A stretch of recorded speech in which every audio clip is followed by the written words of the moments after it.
اس جھگڑے کے فوراً بعد ہی قدسیہ کا رشتہ ایک امیر کبیر شخص کے ساتھ کر دیا گیا۔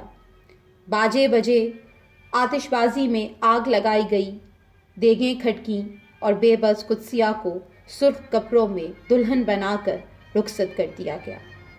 بیچاری قدسیہ دل ہی دل میں گھٹتی اور منہ سے کچھ نہ کہتی۔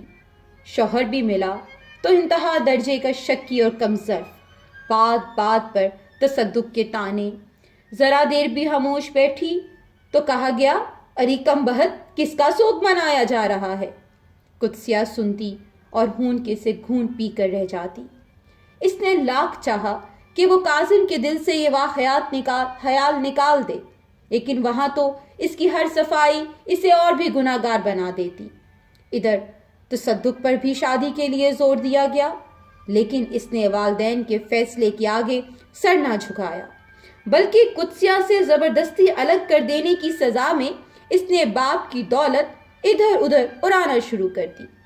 وہ ہفتوں گھر میں صورت نہ دکھاتا، ہر طرف تصدق کے ہی چرچے تھے۔ باپ اپنے اکلوتے بیٹے کی بربادی دیکھتا، لیکن تصدق کے سامنے ہونے پر اسی کو اس کی بربادی کا الزام دیتا۔ تصدق کی غلط روی کی خبریں ہر روز نمک مرچ لگا لگا کر کاظم قدسیہ سے بیان کرتا۔ ایک روز تو کاظم نے باہر سے آتے ہی طنز سے کہا، لو جی، آج تمہارے وہ شراب کے نشے میں زہرا جان کے کمرے کے نیچے نالی میں مست منہ ڈالے دیکھے گئے ہیں۔ وہ تو کہو کہ پولیس کے آنے سے پہلے ہی ان کے ابا جان انہیں گھر اٹھوا لے گئے، ورنہ تم جانو۔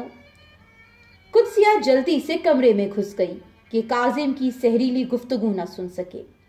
اس دن رات بھر وہ یہی سوچتی رہتی کہ ہاں، تصدق نے میری ہی خاطر اپنی یہ حالت بنائی ہے، اب میں ہی اسے دنیا کے سامنے انسان کی صورت میں پیش کروں گی۔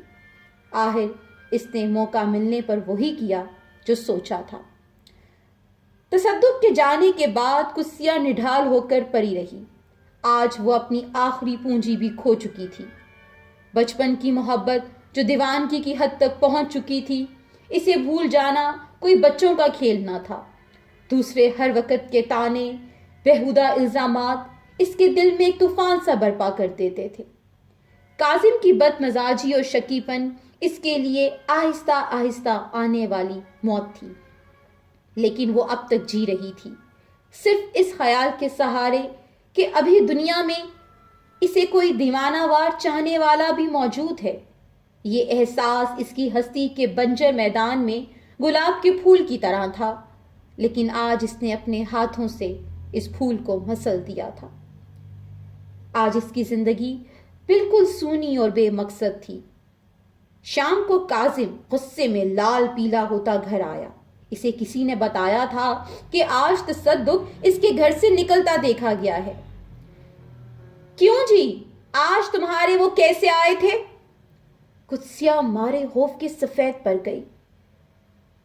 کون؟ اس نے ڈرتے ڈرتے سوال کیا۔ ارے اتنی جلدی بھول گئی؟ ہو نہ ہر جائی۔ اسے شادی کے بعد پہلی مرتبہ قدسیہ کی طرف سے ایک بات ملی تھی، بھلا اس موقع کو وہ کیسے جانے دیتا؟ قدسیہ کے سارے جسم کا خون سمٹ کر چہرے پر آ گیا، تاہم وہ اپنے غصے کو ضبط کر کے بولی، یوں ہی ملنے آ گئے تھے، کیا کیا باتیں ہوئیں؟ وہ اب میرا بھائی ہے، آپ ناحق شک کرتے ہیں۔ بکواس مت کرو، میں پوچھتا ہوں اتنی دیر تک کیا ہوتا رہا؟ کاظم نے جھپٹ کر اس کی سوکھی ہوئی کلائی مروڑ دی۔ شادی کے بعد گالیاں تو اکثر ملا ہی کرتی تھیں، لیکن یہ مار بالکل نہیں تھی۔ ماں باپ کی لاڈلی جسے کبھی کسی نے انگلی تک نہ چھوائی تھی، آج بلا وجہ اتنا ظلم سہ رہی تھی۔ وہ تکلیف سے زرد پڑ گئی، لیکن اس کی خودداری زندہ ہو گئی۔ جب آپ اپنی راتیں باہر بسر کرتے ہیں تو میں تو نہیں پوچھتی کہ کیا بات ہوئی۔ آدم کے پہلو سے نکلی ہوئی ہوا کی بیٹی اپنے ازلی مساویانہ حق کی دعوے دار تھی، لیکن ابن آدم جو عورت کی پیدائش کے مقصد کو پہلو سے گرا کر پاؤں سے کچلنے کا عادی تھا، بھلا یہ جائز نکتہ چینی کیوں کر برداشت کرتا؟ وہ سراپا شعلہ بن گیا۔ بیوی کی اتنی ہمت کہ وہ اس سے باز پرس کرے۔ بول جلدی زہریلی ناگن۔ وہ زباں پر چڑھی ہوئی گالیاں فراٹے سے بکنے لگا، لیکن قدسیہ خاموش تھی، جیسے وہ پتھر ہو گئی تھی۔ کاظم اپنے بازوؤں کی قوت آزما کر کمرے سے باہر نکل گیا، اور دفتن جیسے ایک ہی لمحے میں قدسیہ کو ہوش آ گیا۔ اس نے بھر کر کمرے کا دروازہ اندر سے بند کر لیا۔ وہ آئینہ کے سامنے کھڑی تھی، ابلی ہوئی آنکھیں اور دکھتا نیلا جسم۔ اس کے کانوں میں جیسے تصدق اور کاظم دونوں پھنکار رہے تھے۔ تو شہد کی نہر ہے، تو زہریلی ناگن ہے۔ باہر سے کاظم دروازہ پیٹ رہا تھا۔ قدسیہ کے دل نے پکار کر کہا، تجھ کو جو جیسا سمجھے اس سے ویسا ہی سلوک کر۔ Hello, police station.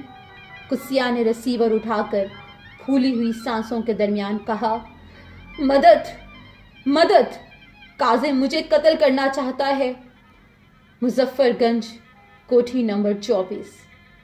اس نے ریسیور پھینک دیا اور دوڑ کر کاظم کا بھرا ہوا پستول دروازے سے نکال کر دروازہ کھول دیا۔ کاظم اس کے ہاتھ میں پستول دیکھ کر خوف زدہ ہوا۔ آ جاؤ اندر، وہ زہریلی ناگن کی طرح پھنکاری۔